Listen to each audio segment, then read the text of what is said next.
Hey everybody, this is Erica, the technology nerd who likes to film stuff, and as you can see here, I have the Moto X. This is the 2014 edition. I have it in both faceplate colors. This is the black version with the darker body, and we've got the white version with the lighter body. I also have two different types of backplates here. This is the leather version, and also we have the wood version. I am noticing some interesting things about the leather version, so I want to talk about the durability of these materials.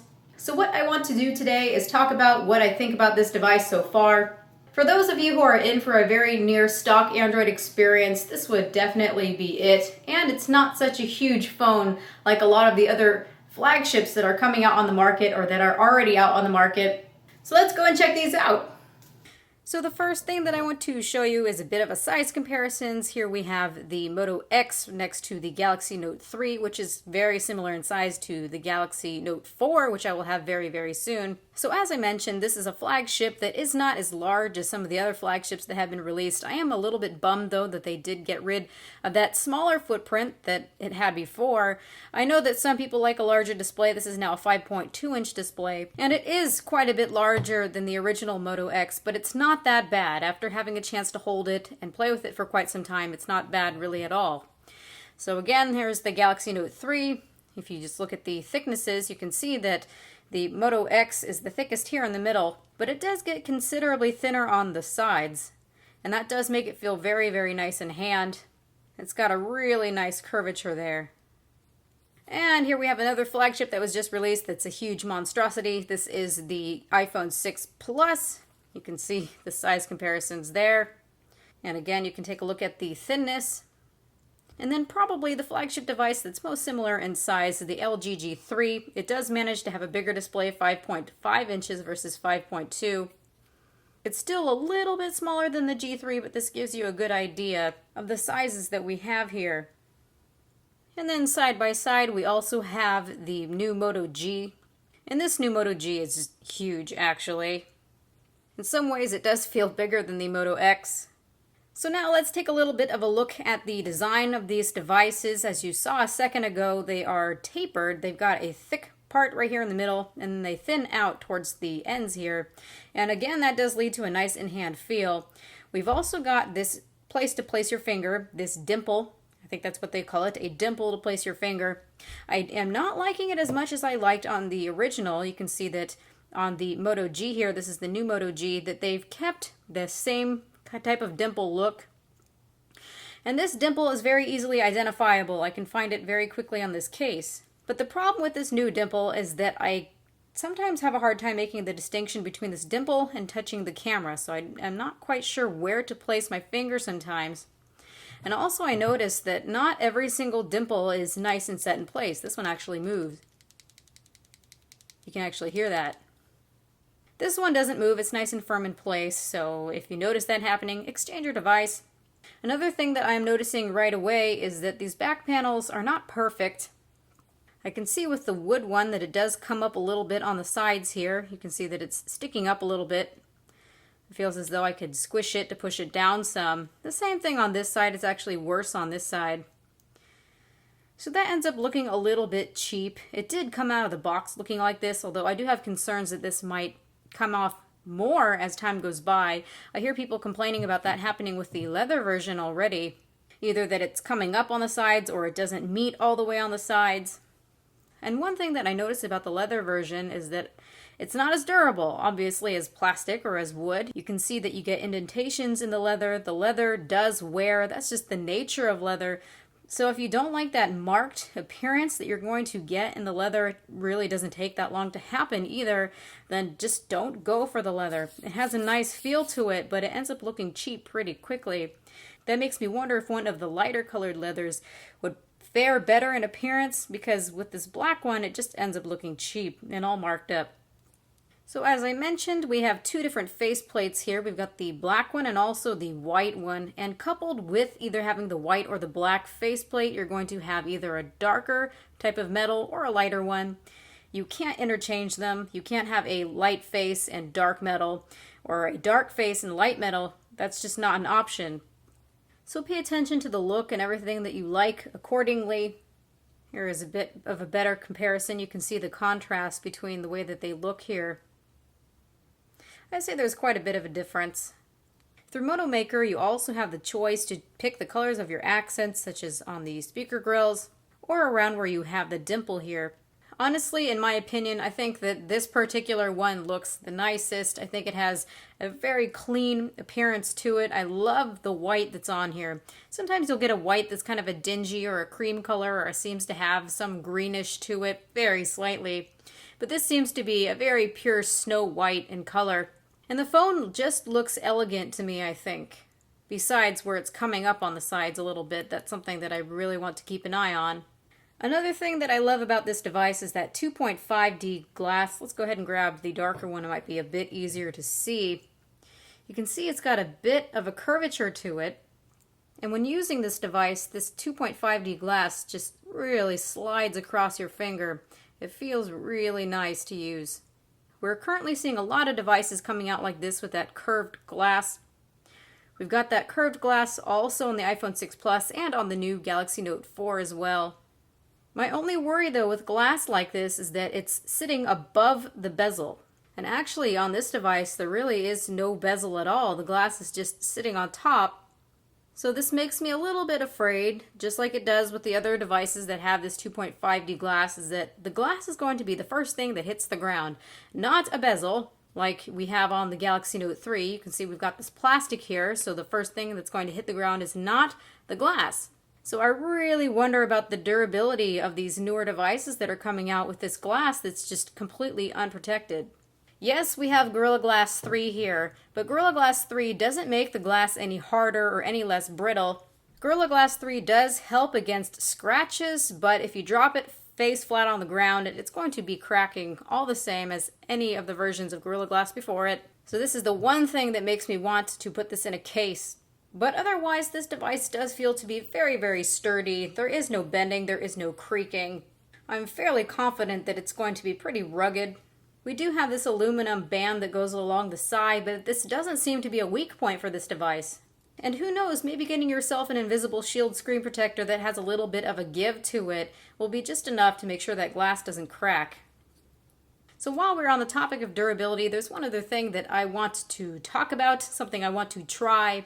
I want to dunk this in water. What I did with the Moto G, the original Moto G, is I dunked it in water, left it in there for 30 minutes, and it did just fine.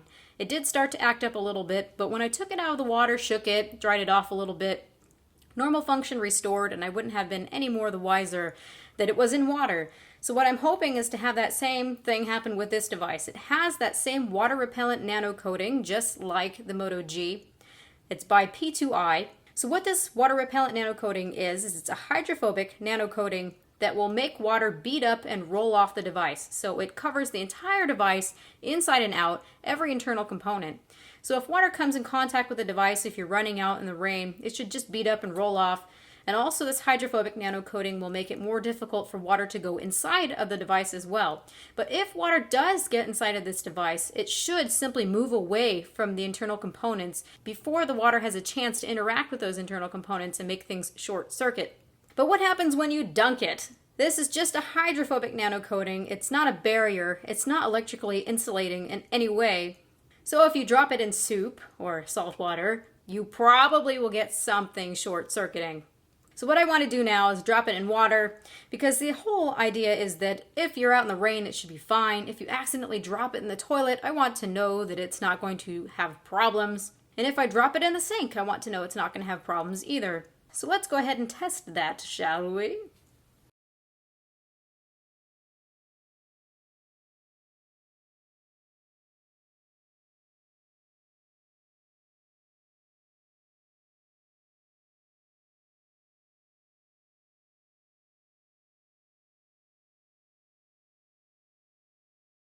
So now we are in the bathroom, and please excuse the audio if it's not the best. I want to point out that this is a perfectly working phone, except for one thing. You can see that at the top here that it says that there is no SIM card in here when there really is. Whoever was messing around with this phone before me ended up ruining the pins that are inside of the SIM tray. Oh well, but otherwise it's a perfectly well working phone. So now we're just going to dunk it. This is the leather version. The first thing that I want to do is just to see what happens when you put a little bit of water on it. Water does interact with the touch screen. I know you don't want to get water on this leather. Little dunks here and there shouldn't hurt it. So I got a towel here. Let's just go ahead and dry it off a bit. Now once that touch screen is dried off, it should be just fine. So yeah, you can simply just get a little bit of water on it. It does just fine. There's really no problem. But now we actually want to dunk the thing. So here we go. There's no water behind the camera. There's no water in anything. I'm curious if water will get into the display and how the speakers will sound afterwards, but let's go ahead and do that. Just sitting in the water. Of course, the touchscreen is not going to work under the water. A couple more seconds, and nothing's happening to it. It's still actually getting reception. It's getting Wi-Fi signal.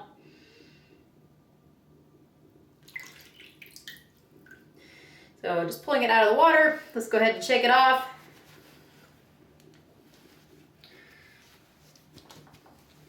So looking at it now, I don't see any water under the display.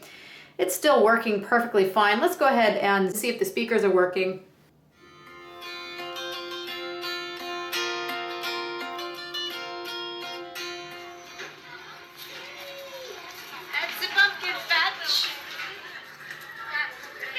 You can see it's just fine. It sounds just fine. I would have no idea anything happened to it.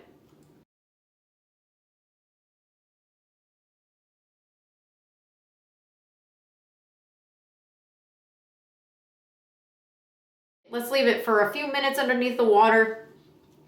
I want to get a timer. Let's go to the App Store, get a timer.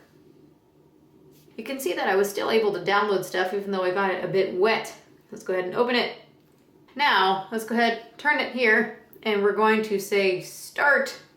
And let's leave it underneath the water for a few minutes.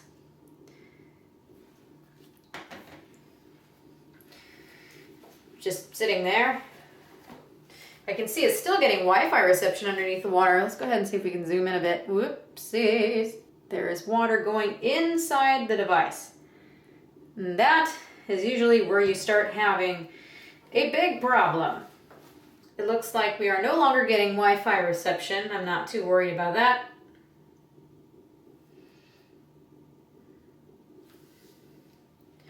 Let's move it a bit. Just shake, just shake, shake, shake, shake, shake, just shake. Okay, good, it's still going. Yeah, let's just leave it. No one is going to do this. This is totally outside of the normal boundaries. I'm gonna take it out at 2 minutes. I really don't want to sit here waiting for too long. All right, let's take it out of the water. Let's see, hit the stop. So now we have stopped it. And so far, let's just dry it off a little bit. You can see me just drying it off. Let's look. I don't see any water underneath the camera. And I want to look at the display now. I don't see any water underneath the display. So that is also promising. So no water under the display, no water underneath the camera. Now that I'm looking at it again, I am seeing the Wi-Fi. It might have been there already. I want to go ahead and test out the audio. Let's see how that's doing.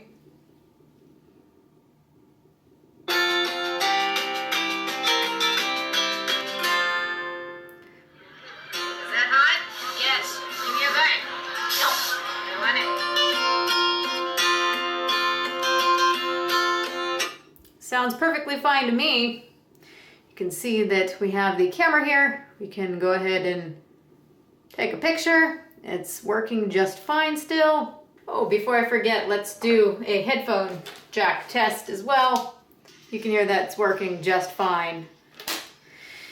So great, perfect, that's wonderful.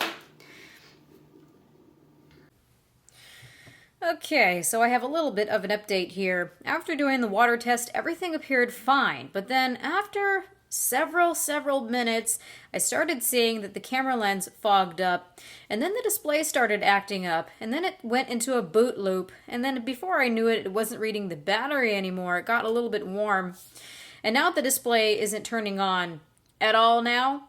Now, it's very possible that this could dry out and come back on. I'm going to leave it off. I'm not going to get water forced any further into the unit. But I think what happened is that water got further into the unit and it may have made something short circuit. Now, with the original Moto G, I did swish it around in the water and water got really far into the device. The camera lens fogged up just the same. But after a while, the device came back to life, and it doesn't look like that's happening so far. So I will have to make an update video, but I'm not really expecting much. So what I can say is that, yeah, this is splash proof. It can withstand some splashes, but if water gets into the device and goes really far into the device, it looks like it just short circuits. So again, I will make an update video on this, but this is not looking so promising.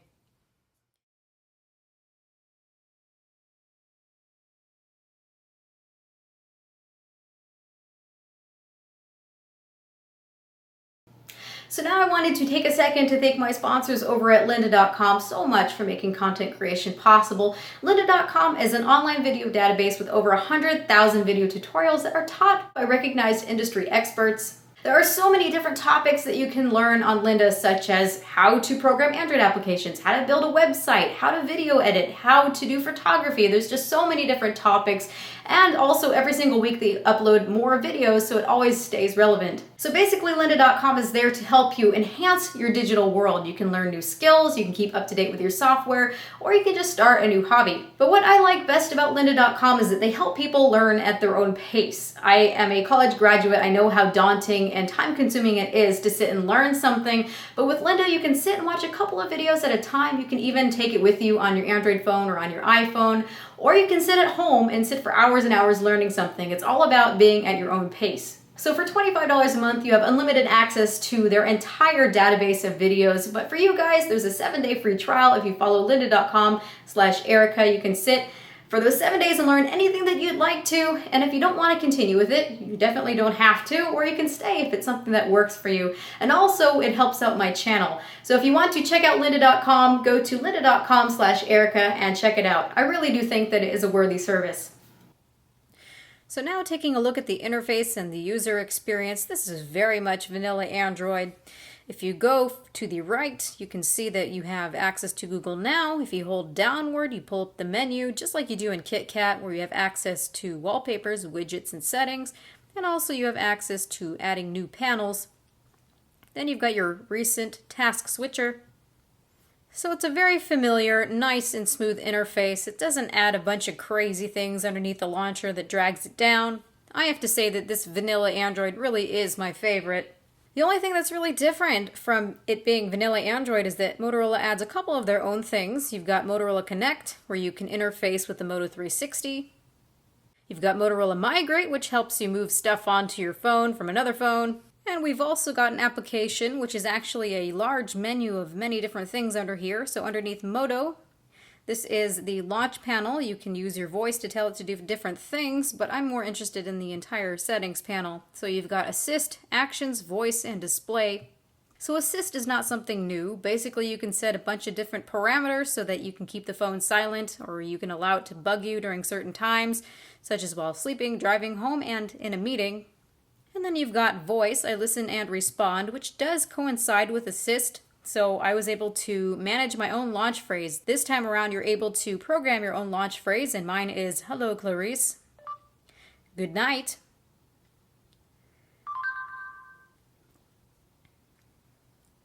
Good night, Erica. Sleep tight. So if I don't want my phone to bother me and I don't want to touch my phone either, and if I just want to go to bed and not reach over and deal with my phone, I can use my launch phrase and tell it good night. Same thing with good morning. I can say, "Hello, Clarice. Hello, Clarice. Good morning." Good morning, Erica. So that's very simple to do. I also like that you have a setting for commands while locked. So if you have a pin on your phone, you can still use some of these voice commands.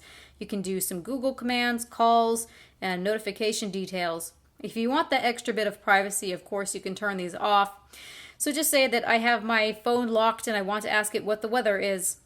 I can use my OK Clarice and it will open up the weather for me, and then it will go right back to the lock screen. People can't get around it and sneak into my phone just by asking it a question is the thing. And then we've also got actions. I react to motion. There's a couple of them under here. Wave to silence, twist for quick capture, or approach for Moto display. So we have a couple of infrared sensors on this device here. And if the phone is ringing, you can wave your hand over them to silence the phone. We've got the old twist for quick capture, which is really great. And then approach for Moto display. So you can have your phone just simply sitting on the desk. If you don't want to pick up your phone or have it as any type of distraction, you can simply just wave your hand over it. It will only light up the pixels that are needed, so the rest of the pixels are off. You can see the time, and also you can see notifications if they are there and if you allow them. And if you don't want this setting on, because sometimes I find it to be a little bit sensitive, you can just turn it off. So now when I wave my hand over the phone, it doesn't turn on, but there is another setting that I found to be very confusing, and I didn't realize it was there, so it was driving me nuts until I realized that if you rock the phone, it turns on as well. So if you want all of those things to be disabled, you need to go underneath the display and then disable Moto display. So that time when you rock it, it's not going to turn on anymore. You also have the ability to select which apps you want to notify you, and those will show up on that unlock screen. And then you also have the option to enable more privacy, so if you don't want notification details to show up, they won't show up there. So overall, I find it pretty cool that I can simply wave my hand over the device. I can see what notifications are there. I can have up to 3 of them, and then I can touch on those notifications, and it gives me a bit of a preview of who it's from. I can go right into the inbox from there, or I can unlock the phone and just ignore that. So that's a real nice touch. Now to talk about the display, it's very much similar to displays that you see on Galaxy phones. This display is manufactured by Samsung. So the calibration is actually very similar to Samsung phones. It's that crazy, oversaturated look with the misfortune of not having any screen modes. So there is no cinema screen mode if you don't like the oversaturation. And yes, this display is very, very saturated. When looking around the interface, you can just tell how saturated this display is. And for people who don't like oversaturated colors, just stay away from this because it's a little bit of an eyesore. At least with the Samsung displays, even if the cinema mode isn't really accurate, you can go ahead and get rid of that crazy oversaturation. But it's here to stay. So if you like punchy, garish, oversaturated colors, this is the display for you. Otherwise, go check it out in store and see if you can handle this, because oversaturation can be quite bothersome to some people, myself included. Since this is an AMOLED display, we do have nice blacks. It's got a really great contrast ratio. Again, the same thing you can expect from a Galaxy phone. I am happy though that the color temperature of this display is not bluish. That's something that does tend to bother me as well, so there are some trade-offs. You've got a display with a more neutral color temperature, but you've also got really, really blinding oversaturated colors. At least you do have those nice viewing angles that usually comes with AMOLED. And also like Samsung's AMOLED panels, this is also a pentile display, so it's not RGB stripe. It's that diamond matrix pentile that we've been seeing forever now on the Galaxy Note 3, on the Galaxy S5, on the Galaxy S4. So at 5.2 inches with a kind of a pentile-like display, it doesn't look as sharp as other 1080p displays on the market. But if you're not sensitive to that pentile matrix, you will have no idea what I'm talking about. I think overall the opinions of this display are going to run on a matter of taste. If you like AMOLED displays, if you like what Samsung has, and you like to keep your display in standard mode on your Galaxy phones, then this will probably be just fine for you. But otherwise, be wary of them colors. So how about battery life? Well, the first thing to consider is the specs. This phone is basically a Galaxy S5 in terms of the SoC. It's a Snapdragon 801, 2.5 gigahertz Adreno 330 GPU. So we've essentially got a Galaxy S5 in terms of specs, but it's also got a much smaller battery. So the Galaxy S5 has a 2800 milliamp hour battery. This has a 2300 milliamp hour battery. That's 500 milliamps less. Now, we do have a much more toned down interface on this thing, and I did have a chance to play quite a bit with this phone, and I can see that the battery life is a little bit better than mediocre in general. I'm able to get through a 15-hour day, and I was able to get 5 hours and 20 minutes of on-screen time. But once you start using the camera on this phone, once you start playing games, it really dies fast with that 2300 milliamp hour battery. At least you have an option for some quick charging, but unfortunately, Motorola does not include a quick charger with the phone, so you just get a standard charger with it. It's kind of an insult. So you need to purchase that fast charger separate. So yeah, 2300 milliamp hours. It seems to be just okay for battery life, honestly. Here's another day, 11 hours, 39 minutes. You can see 5 hours, 11 minutes of on-screen time. And here we have 9 hours and 27 minutes and 4 hours and 11 minutes of on-screen time. Now this was during a pretty heavy day, so it's really going to depend on what you're doing. In general, as a working device, I can trust this to get through the day, but if I need to start doing crazy things on it, I know I'm going to need to charge it more than once. Now, to brush over the speaker on this phone, one thing that's deceiving is that it looks like there are stereo speakers on this phone, but there aren't. Actually, the Moto G, the second generation Moto G, has stereo speakers, but they're actually not very impressive whatsoever. Don't have much of a stereo resolution, and there's a lot of distortion. So we've only got one speaker down here at the bottom. This one is not a speaker, it's just the receiver, I promise you. But what I'm happy to find is that it's actually quite loud for what it is. It's on the front now, at least, where on the original Moto X it was on the back. So I find it to be pretty loud and clear.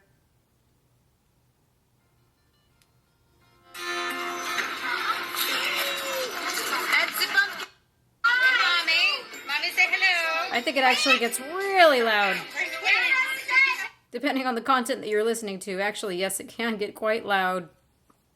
So I don't think that it competes with the HTC One M8 with its stereo front-facing speakers, but it's definitely not a bad speaker either. Now the last thing that I want to talk about is the camera. A 13 megapixel camera actually takes 4K video.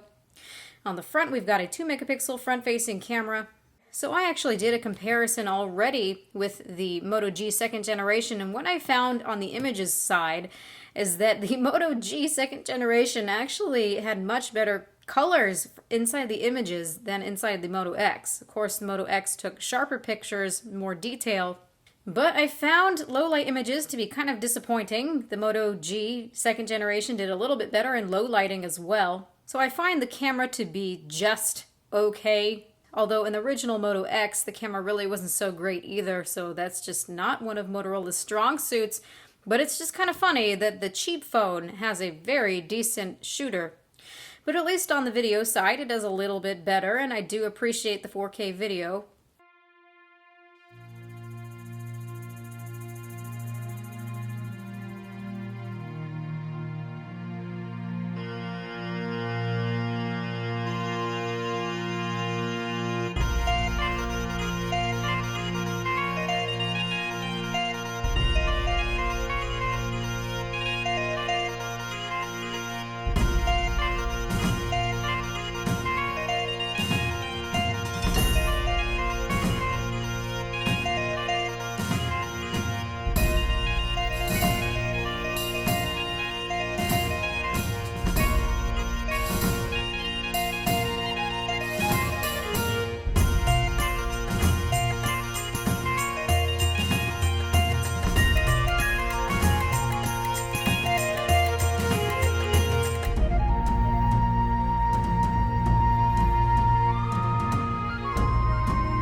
This is 4K video on the Moto X. Curious to see if the software stabilization that I suspect is in 1080p is also in the 4K.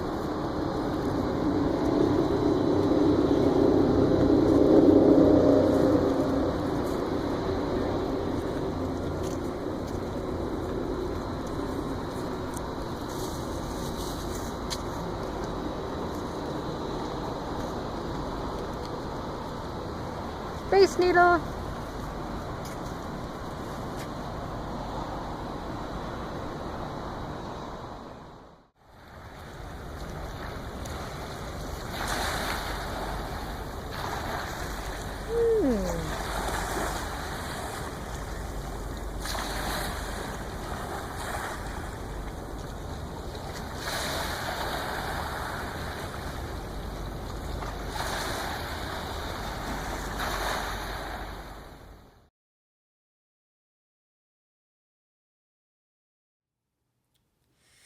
Otherwise, it's got a very simple camera interface. You've got Motorola's little jog wheel here. You can choose HDR, auto on off, flash. You've got control focus and exposure. You can leave everything on auto if you'd like, or you can simply push this bracket around to control the focus and the exposure. You can see what I mean. For camera, you have the option for 1080p, HD video, slow motion, or Ultra HD 4K. Panorama, geotagging. You can choose your resolution, widescreen, 9.7 megapixels is 16:9. So widescreen is going to be a 16:9 crop, and the standard is going to be 13 megapixels 4:3. So the actual aspect of the sensor is 4:3. And you can choose to have the shutter sound on or off for discrete picture taking. And then here you have the quick capture. You can turn this on or off underneath here. Otherwise, taking a picture simply just involves tapping. Drag this bracket and then tap. You have the ability to switch to the front-facing camera, or you can just start recording in video. When you tap the display, you can see that it doesn't adjust the focus. Now that's a bit of a bummer. So in video, it's all autofocus, and touching the display is just going to take several pictures. It is nice that you do have the option to pause the video though, and then you can touch it again to resume. If you feel like taking burst photos, you can hold it down.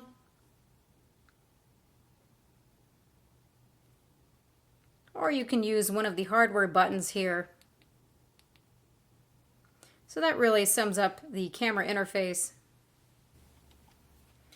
Overall, this is a nice phone. It's a nice vanilla, smooth experience. There are some really cool features, such as being able to wave your hand over the phone and notifications popping up on the display, with the majority of the display being off. Helps save battery.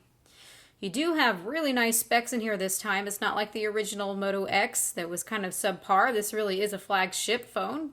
But unfortunately, it only has a 2,300 milliamp hour battery, which I find to be a little bit better than mediocre.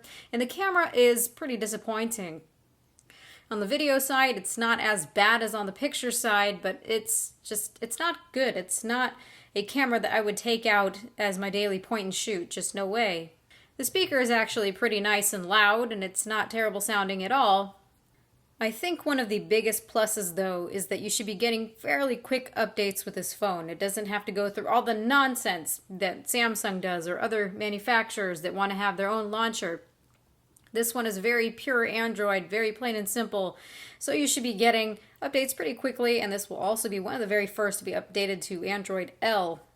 And lastly, it's nice that you can decide to customize it the way that you'd like to. You can choose to have a white plate or a black plate. You can choose the back. You can choose the accents. I think it's a really well-built phone. Definitely a really well-built phone, and it just feels really nice in hand. So it has its good points and its bad points. It's not horribly expensive either. The price point is actually pretty good for a flagship, so it's all about what you need, what you're looking for. And again, I will be doing an update video for this guy here that I just trashed in the water. It's still not coming back on, so we'll see about that. So thank you everybody for watching. This has been Erica, the technology nerd, likes to film stuff. Please rate, comment, and subscribe. If you have any questions about this phone, please leave them in the comment section below. Tell me what you think about this phone. And also please follow me on Google+. I will put a link in the description so that you can get to that. So which flagship would you go for? Is this one on the top of your list? Let me know. Have a good night.